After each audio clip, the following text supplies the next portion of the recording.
नमस्कार दर्शकों, पंडित ज्योति चैनल में आप सभी का हार्दिक स्वागत है।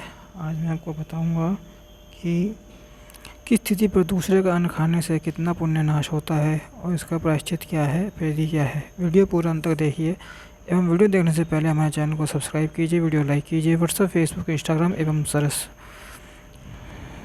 सोशल नेटवर्किंग साइट्स पर हमारे वीडियो को अधिक से अधिक शेयर भी कीजिए और साथ ही सब्सक्राइब बटन के बराबर में जो बेल आइकन है उसको भी दबाकर ऑल नोटिफिकेशंस को ऑन कर लीजिए, जिससे कि सनातन धर्म एवं ज्योतिष संबंधी सभी प्रकार की जानकारी एवं वीडियो आपको मुफ्त में एवं समय से प्राप्त हो सके। तो दर्शकों, इस वीडियो को हम लोग बात करेंगे कि जो मुख्यतः जो बड़ी बड़ी तिथियां आती हैं, जो त्यौहार आता है, इस दिन यदि हम दूसरे का अन्न खा लेते हैं तो कौन सा हमको दोष लगता है, किस स्थिति पर किसका अन्न खाने से कितना दोष लगता है, और यदि हमने खा लिया है भूल चूक से तो उसका प्रायश्चित किस प्रकार से करना चाहिए, यह भी सब कुछ हम लोग इस वीडियो में देखेंगे।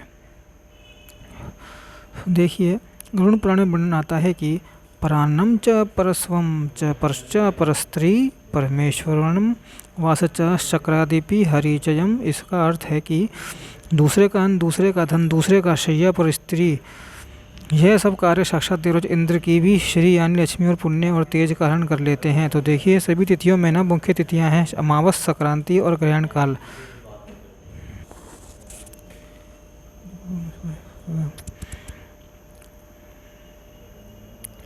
तो देखिए, काल शास्त्र कहते हैं कि अमावस्यायाम रवि संक्रांतो ग्रहण चंद्र सूर्य परम न ही भोक्तव्यम भोक्ते चेत किल विषम भवेत। इसका अर्थ है, अमावस्या के दिन, सूर्य संक्रांति के दिन और सूर्य और चंद्र ग्रहण के समय दूसरे का अन्न बिल्कुल भी नहीं खाना चाहिए। जो इन दिनों पर अन्न खाता है यानी दूसरे का अन्न खाता है, यह पाप का भागी होता है। अब देखिए, आप लोग कहेंगे कि कितना नाश होता है हमारा पुण्य, यह भी बता दीजिए। तो शास्त्रों में इसका भी सटीक वर्णन आता है। तो सबसे पहले हम लोग अमावस्या की बात करेंगे।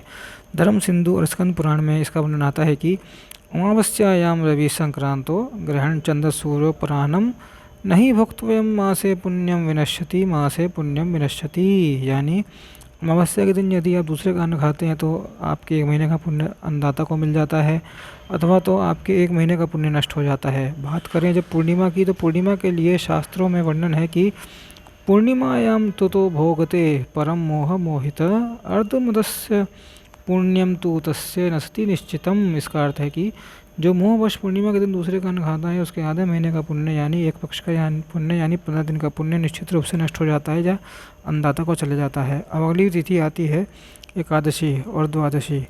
इसके अंदर शास्त्र कहते हैं कि द्वादश्याम परम तोषानी मासम सतम विदु सर्व पुण्यम लयम याति एकादशा समुद्भवम। इसका अर्थ है कि किसी ने एकादशी का व्रत किया हो, ठीक है, उस दिन तो दूसरे का अन्न नहीं खाना चाहिए, अन्य क्या किसी का दान का भी नहीं खाना चाहिए। एकादशी के दिन फिर बात आती है द्वादशी की।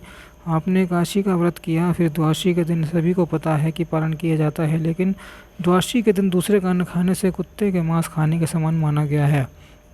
इसे खाने से यानी द्वादशी के दिन दूसरे का अन्न खाने से एकादशी का किया हुआ व्रत पुण्य सब तत्काल ही नष्ट हो जाता है। तो द्वादशी के दिन अन्न खाने से 2 बातें हमने जानी। द्वादशी के दिन न अन्न खाने से कुत्ते के मांस खाने का समान माना गया है और एकादशी का समस्त पुण्य नष्ट हो गया है। फिर इसे एक श्लोक आपको बता दूं कि द्वादश्याम परम तूषणी मासम समम विदूषणी, यानी कुत्ते के मांस के समान कहा गया है। ठीक है। अब अगली तिथि आती है संक्रांति। संक्रांति के दिन ना प्राण यानी दूसरे का अन्न खाने से बड़ा भारी फल उसका चुकाना पड़ता है। हमारे ग्रंथों में संक्रांति को 4 भागों में बांटा गया है। देखिए, मैं अभी बता रहा हूँ, भले आपको इस संक्रांति का गणित समझ में नहीं आए, लेकिन आप लोग इस बात का ध्यान रखिएगा, ठीक है। वैसे जो भी योग संक्रांति के आते हैं मैं बताता ही रहता हूँ। देखिए, श्लोक मिलता है धर्म सिंधु ग्रंथ में कि षडस्याम सहस्त्राण विष्णु पद्मम लक्ष्मम विशुवे कोट्य प्रोक्ता अयने दशक कोट्य। इसका अर्थ है षडशीति थी। संक्रांति में यदि आप दूसरे का अन्न खाते हैं तो उसका प्रभाव 1000 गुना होता है, 1000 गुना होकर आपका पुण्य नाश हो जाता है।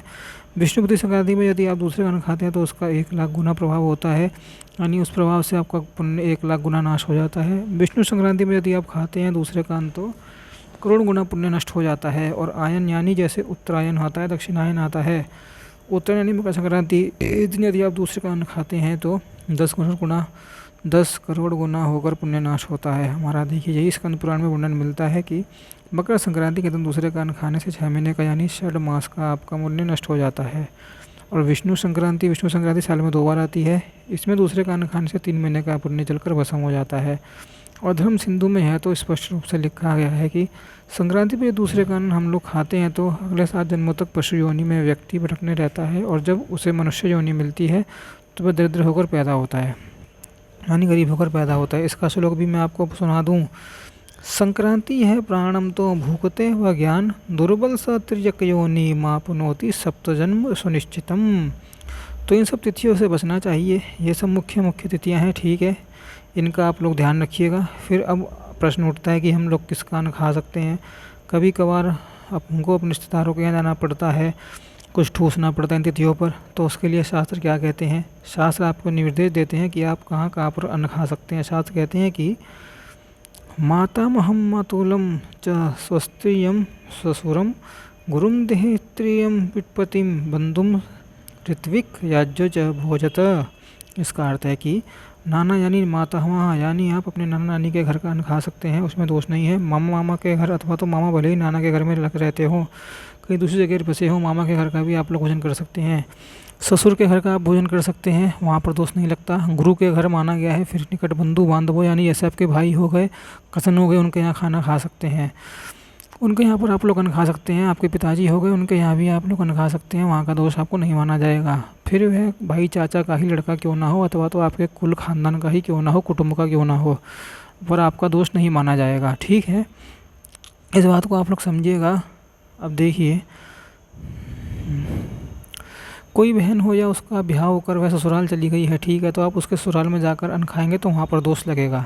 लेकिन बहन आपके घर में आकर खाती है यानी अपने मायके में आकर खाती है तो उसका कोई दोष नहीं लगेगा। देख लीजिए, इन सब बातों का ध्यान रखना चाहिए। अब मान लीजिए कि हमने गलती से अन्न खा लिया, ठीक है, तो हम उसका प्रायश्चित कैसे करें।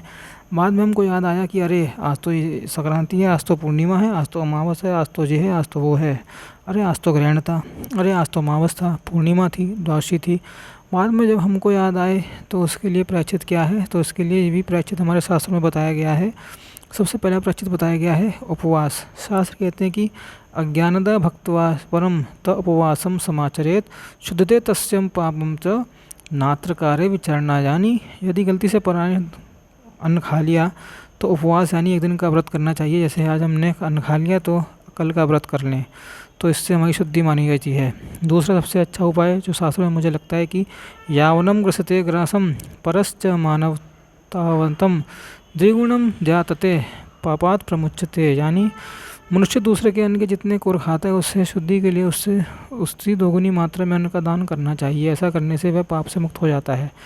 मान लीजिए कि आपने अन्न खा लिया किसी के यहाँ पर, लेकिन आपको बाद में याद आया अथवा तो आप कहीं गए हैं, वहाँ पर ऐसा परिस्थिति बन ही गई कि आपने उनको मना नहीं कर सकते कि हम नहीं खाएंगे। इस समय आपको क्या करना है कि जैसे ही अन्न खाएं आपके सामने तो आप मन ही मन संकल्प कर लेना कि इस अन्न के दोगुनी मात्रा में मैं अन्नदान करूंगा। इसलिए हे अन्नदाता, आपके द्वारा जनित दोष स्थितियों के द्वारा जनित दोष मुझे ना लगे, मैं अन्नदान करने का संकल्प लेता हूँ। फिर उसके बाद आप लोग भोजन कर सकते हैं, लेकिन जितना अन्न खाएंगे उससे दोगुनी मात्रा में, भले ही आप कच्चा अन्नदान करें पका अन्नदान करें। अब कई जगह पर यह भी बातें होती हैं कि क्या हम बार खा सकते हैं। बिल्कुल, यदि आप उसे खरीद कर खाते हैं अपने पैसों से तो वह अन्न पराया नहीं, आपका अन्न माना जाएगा। खा सकते हैं, बिल्कुल खा सकते हैं, पैसे देकर खरीद कर क्रय करके खा सकते हैं, कोई दिक्कत वाली बात नहीं है, ठीक है, वह पराया नहीं माना जाएगा।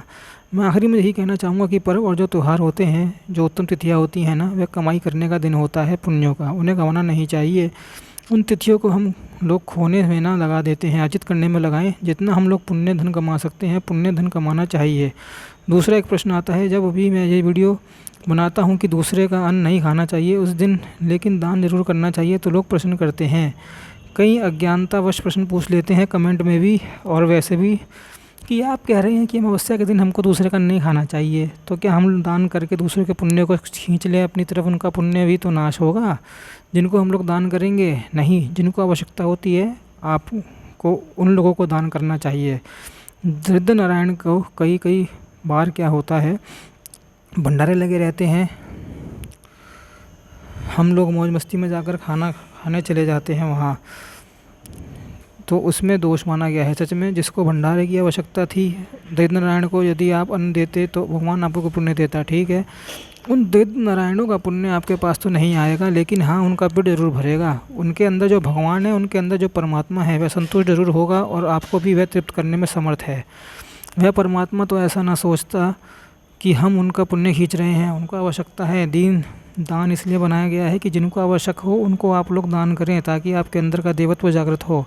ठीक है, आप लोग समझ गए होंगे। तो इन तिथियों का आप लोग ध्यान रखिएगा, और ना समय आने पर यह सब संक्रांति, अमावस्या, पूर्णिमा, ये जो मैं वीडियो बनाता हूँ उसके अंदर मैं चेतावनी भी देता हूँ। उसके अंदर मैं बताता भी हूँ कि आपको पराया अन्न नहीं खाना चाहिए, यानी दूसरे का अन्न नहीं खाना चाहिए। फिर भी यदि आपको समय समय पर नोटिफिकेशन चाहिए तो हमारे यूट्यूब चैनल को सब्सक्राइब कीजिए, इंस्टाग्राम को ज़रूर फॉलो कीजिए।